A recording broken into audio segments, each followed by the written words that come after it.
In 2026, a common method of dating U.S. archaeological sites for the future became 5 times more expensive. How?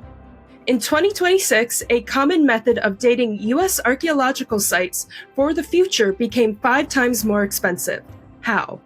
Like, the only thing the first thing that comes to mind is, like, some of those isotope sample things that you need to run processes in a lab. Sometimes those, because of, corporate greed, they really increase the fees on lab materials. But that's not a very... Well, like, RAM is getting really expensive. Is it RAM related for computers?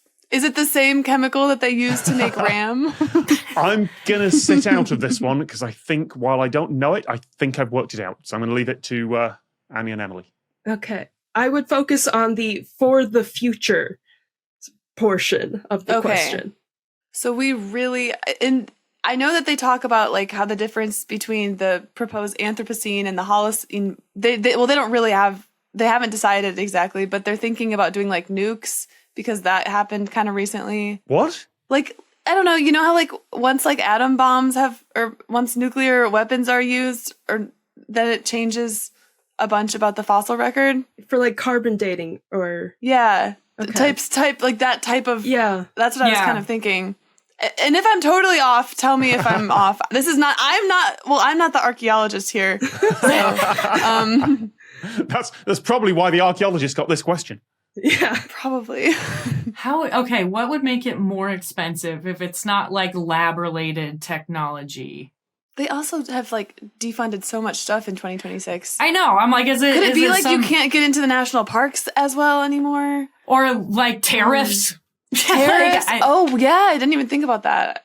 Like, these are all really sad answers. I don't feel like this is really what they were looking for. I feel like it's more science, like, process related. I'm pretty sure I've got this, and I'm just amazed that the one Britain here is the person who's figured this one out. This is US archaeological sites, right, Jen? Yes. Okay. Specifically US archaeological sites. Only the American ones. Okay. Mm-hmm. I would think more along the lines of excavation and what an archaeologist might do during an excavation. Is it because they defunded a bunch of scientific research? Well, they did do that, but that's not... We're traumatized. I think that, like, Annie and I can't come up with another reason. Like, anything should be possible. Emily, I think we can do this. I think we can lock in, but maybe not, actually. So, when you are done with a site, what might you do? Like, preserve it? I have no idea. I'm just imagining, like, they put a flag and they say, like, we just excavated this. We found it, guys. Here we did. Don't touch it. Stay out. Check mark. What would they do? To publish? To publish about it? Is it because it's more expensive to publish in scientific journals? Again, like, these are sad answers. I mean, they might be true, but I don't think it's what they're looking for. It's 5 times more expensive, but still very cheap. If I can pitch in with a clue, Jen, a few years ago, same price rise happened in Canada. What's something that became cool in Canada and then spread to the US? Justin Bieber, kind of. I mean, it's more that something was discontinued. This is how archaeologists are marking the site, right? Yeah. Is it chalk? Is it some kind of, like in Japan, where you guys know about that special chalk that all these mathematicians, like, hoard because it was a special formula? It, like, writes smoother or something. Yeah. Huh. Yeah. But it's people not that. were buying it up because, like, the parent company was retired. Anyway, no, if it's not that, It's not the special Japanese chalk. What could it be? I don't know. So what information would you want to pass on to future archaeologists about a unit you just excavated? What you found there, who you are, when you were there. Mm-hmm. When you were there, stick with that. Okay, so how would we say when we were there? Mm-hmm. I would write a note and I would say, hey, I was here on this day. I'm like, are time capsules? Is the fee of time capsules in the ground? You're so close. Is it because of like precious metals to our climate change? Stick with time. Now we're just kind of saying like cute, like we're saying buzzwords that get people angry.